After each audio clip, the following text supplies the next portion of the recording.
Thank you for watching Scary Bear Attacks. If you like this episode, please remember to hit the like button and leave a comment or two, then subscribe and click on the bell to receive notifications of whenever we release new videos. Also, please remember to share them to your social media.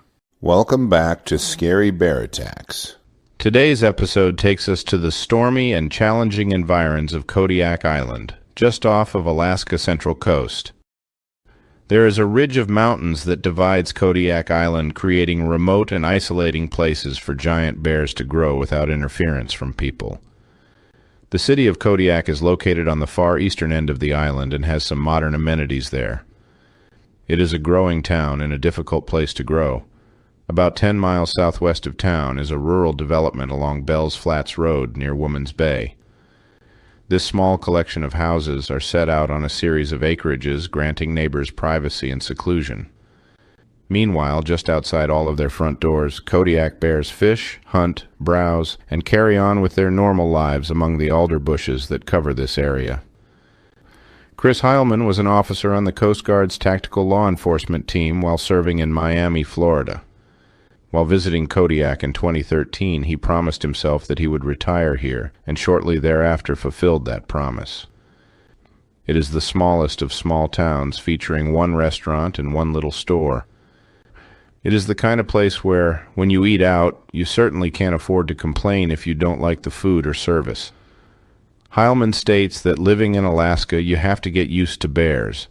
You don't just walk blindly toward your vehicle when heading to work in the morning. Here, you open the door and look around before departing. This is the kind of environment that living close to bears, particularly giant bears, fosters in residents' minds. Walking around a corner and surprising a bear is a resident's greatest worry.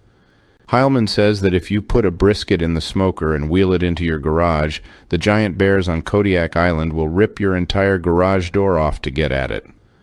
During a stormy night on September 27, 2022, Aaron Olsen had begun to doze off from a hard day's work.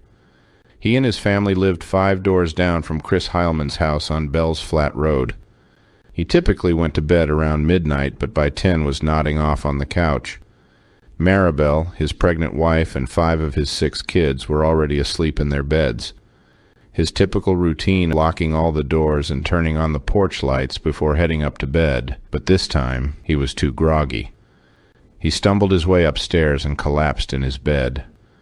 As Aaron slumbered, the winds whipped up and roared outside. The pounding rain created a background of white noise that would hide nearly any unusual sounds. The moon wasn't shining and the cloud cover limited what light it showed. It was a very typical fall night on the windswept island. As Aaron slept around 11 p.m., the family dog, Harley, let out a very distinct bark that is long and intense. It is a bark that Aaron knows well, as it is Harley's way of telling him there is a bear nearby. Aaron knew better than to ignore this particular bark from Harley.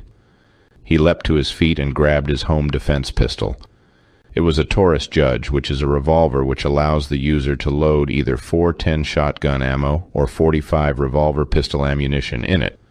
It was designed to be used against varmints, but has the versatility to be used for home defense as well, although neither would be great to use against a giant Kodiak bear. Aaron thought that the bear was on his porch, so with his pistol in hand stealthily crept through his house in his underwear toward the porch area. Harley was still bellowing his bear alarm as Aaron approached the door of the porch. It was so dark outside that he couldn't see anything, and he wasn't about to open the door to check.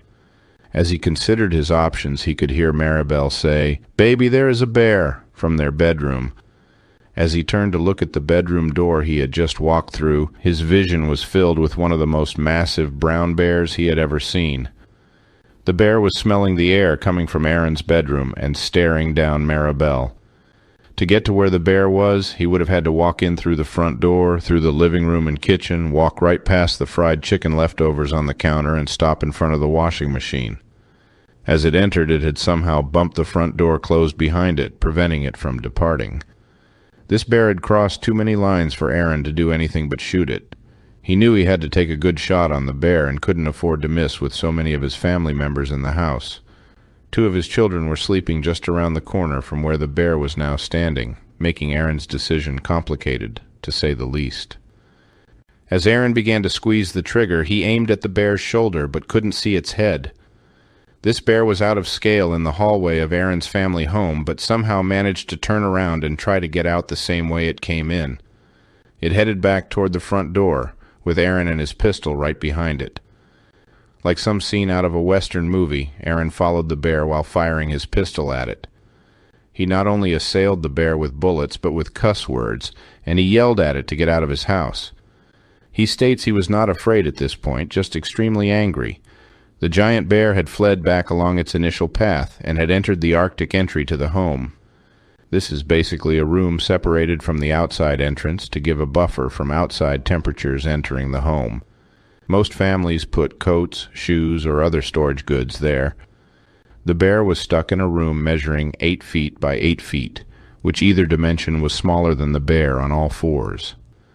Aaron could hear the bear trying to turn around in the entryway, knocking items from the wall and trying to escape. 3 of the 4 bullets fired by Aaron's judge had hit the bear, but were not fatal. The gun simply isn't powerful enough to bring a giant brown bear down quickly. Aaron held back on firing the 1 remaining round in his pistol. He knew these giant bears could be unpredictable, especially when trapped and injured. He could hear the bear loudly breathing as it searched for an escape route. The bear was so upset at being trapped in Aaron's home, it had purged its bowels, which is a common sign of distress in bears, and animals in particular. 2 of Aaron's girls were awake but still in their beds. They could hear their father yelling at them to stay in their bedroom in the heavy breathing of the trapped bear. It was apparent to Aaron that the bear was scared, but that doesn't mean it wouldn't react violently to any assistance he offered to it to flee. Meanwhile, Maribel had called 911 to get some armed backup for Aaron. Their son Jamie called his grandpa, whose home was only 200 yards away. Jamie's older brother was staying with Grandpa, and they showed up to pull the other 5 Olsen kids through the bedroom windows to the safety of Grandpa's house. As Aaron kept an eye on the massive bear and listened to it thrashing about, he could feel himself start to fade out a bit. He was still unsure if everyone was safely out of the home, and the officer was still about 15 minutes away. Back in the Heilman home, the phone rang. Chris's wife had picked it up and had listened as a concerned neighbor relayed the predicament of the Olsen family nearby. It turned out that one of Chris's friends was responding to the 911 call and decided to request his help. His wife had called Chris's wife because she didn't want her husband to respond alone, so Chris was woken up to assist. Chris had his Remington 870 tactical shotgun nearby and filled his pockets with Winchester XP 1-ounce copper sabot slugs. These slugs have about 2,489 foot-pounds of energy when they leave the muzzle, which is enough to bring down any animal in North America. As Chris approached the Olsen's front door, he could see the bear through the window. Its head was moving up and down as if it was licking itself, perhaps nursing its wounds from Aaron's pistol. Chris was trained to breach as part of his Coast Guard police training and would now be putting it to good use. His main concern was if his bullet might travel into the home and possibly injure one of the family members. Chris had decided that he could shoot the bear in the head once its head dipped down below the window section of the door. He stood about 10 feet from the door and watched as the bear's massive head bobbed up and down. At what he thought would be the perfect time, Chris squeezed the trigger, sending one of the slugs through the door. The Olsen house shuddered as the slug ripped through the door. The well-timed and placed slug hit the bear beneath its jaw and went straight through its brain. It instantly killed the bear. Chris and his friend crept up and shined the flashlight through the Olsen's door to examine the bear. It was motionless, but they knew they were not about to walk up on it any time soon. The alternative was to go around and enter the back door, but they would then be in the same room with the injured bear. It was clearly better to stay in the wind and rain and observe the bear for any sign of life. Now some time had elapsed and the bear was clearly dead. The men entered the Olsen home. The place reeked of bear scat and stench. As the bear had wandered the hallways, it had rubbed blood, mud, and feces all over any surface it touched. The bear scat had been stomped into the carpet and covered nearly every bit of the room. The 4 men tried to move the bear and did manage to pull it back away from the door. Realizing the bear was simply too massive to move from the house, they got creative. They contacted a tow truck service who used the cable winch on the truck to drag the bear from the house. These pictures will not pass the YouTube guidelines, so I have uploaded pictures of this gigantic bear and the scene from the house to my Patreon account, linked below, but I do warn you, some viewers may find them offensive or troubling. The tow truck driver winched the bear carcass all the way up onto the bed and drove it over to the Alaska Department of Fish and Game. In Alaska, when a bear destroys property or threatens livelihood or life, whenever it is killed, it belongs to the state. That includes the hide, claws, teeth, and meat. The person who kills the bear is required by law to surrender its complete carcass. Once the Fish and Game officers got a chance to look the bear's carcass over, they determined that the bear weighed in at 988 pounds. To assess the trophy qualifications for bears, judges use a measurement of the bear's skull. This bear's skull measured 27 inches, which was nearly record book-sized. Being grateful that the Olsen family was safe, the cleanup of the bear's blood, feces, and mud seemed to be a very minor penalty compared to what could have happened.